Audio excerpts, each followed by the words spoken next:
Okay, physicians, today on your 1-minute physician vitality session, we're looking at one mistake you want to avoid when you're trying to reach your protein goals. Avoid using foods that don't have the majority of their calories coming from protein too frequently. If you have body composition and weight loss goals, you're going to want to be in a chronic caloric deficit. Now, how much will depend on what your overall goal is, but ultimately what that means is you want your total daily energy intake to be less than your total daily energy expenditure. Your total daily energy intake being how many calories you take in. Fats, carbs, and protein have a specific calorie per gram measurement. Fats being 9 calories per gram, carbs and protein being 4 calories per gram.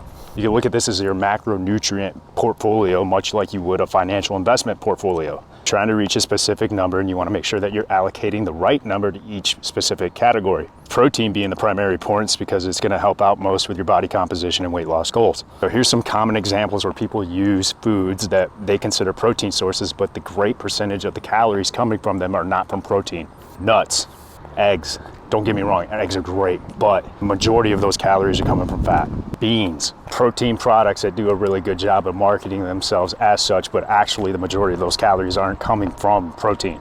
And this example is not exactly choosing a food that doesn't get the majority of its calories from protein, but using high protein sources but not eating enough of them in each meal.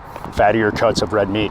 What's going to happen in these situations is you're pushing more calories from fats and carbs towards your total daily intake, and it's using too much of a percentage of each category of fat and carbohydrates versus your protein. The overall message here is make sure that when you choose these foods that have greater percentage of fat versus protein or greater percentage of carbs versus protein, you're not counting them as your protein sources. Make sure that you're choosing true protein sources as your protein sources. You're not making this mistake and expending all your calories and undershooting your protein intake for the day.